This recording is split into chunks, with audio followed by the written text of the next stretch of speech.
Hi అండి, welcome back to my channel. ఈరోజు Sunday రోజు మేము మా ఫ్యామిలీ కలిపి అమ్మవారి గుడికి అంటే రేణుక అమ్మవారి గుడికి వచ్చాము. మేము ప్రతి సంవత్సరం ఈ గుడికి వస్తాము. ప్రతి సంవత్సరము పండిన బియ్యాన్ని మొదటిగా అమ్మవారికి మేము పొంగలి ఇలా చేస్తాము. పొంగలి చేసిన తర్వాతే మేము ఇంట్లో ఆ బియ్యాన్ని ఉపయోగించుకుంటాము. అమ్మవారికి నైవేద్యంగా పొంగలి పెట్టాము. ఈ పొంగల్ అనేది మా అత్తయ్య పెట్టింది.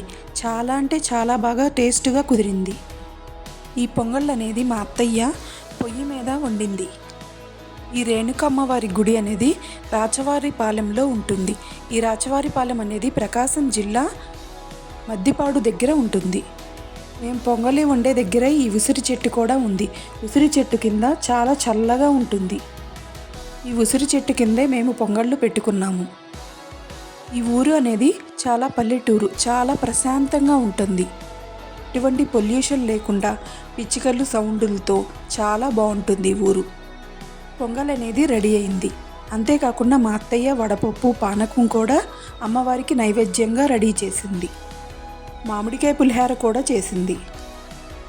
అమ్మవారి నైవేద్యం రెడీ అయిన తర్వాత ఆ నైవేద్యాన్ని తీసుకొని గుడి చుట్టూ ఇలా ప్రదక్షిణ చేయటం వల్ల చాలా మంచిది. మేము ఇలా నైవేద్యాన్ని తీసుకొని గుడి చుట్టూ ప్రదక్షిణలు చేశాము. ఈ నైవేద్యమే కాకుండా అమ్మవారికి చీర, గాజులు, పసుపు, కుంకుమ పువ్వులు ఇవి కూడా అమ్మవారికి సారిగా సమర్పించినాము. మేము తీసుకొచ్చినవన్నీ ఇలా అమ్మవారికి నైవేద్యంగా పెట్టాము. ఈ అమ్మవారు చాలా పవర్ఫుల్. మనం నిష్టగా ఏది కోరుకుంటే అది నెరవేర్చుతుంది అమ్మవారు. ఈ ఉయ్యాలలో అమ్మవారికి సంబంధించిన వస్తువులు ఉంటాయి.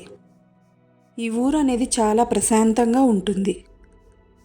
ఇక్కడ ఆచారం ప్రకారం మగవారు ఎవరైనా సరే తలకి ఇలా టవలు చుట్టుకొని వెళ్ళాలి. ఏనండి, మేము ఇలా ఆదివారం అమ్మవారి దగ్గరికి వెళ్ళొచ్చాము.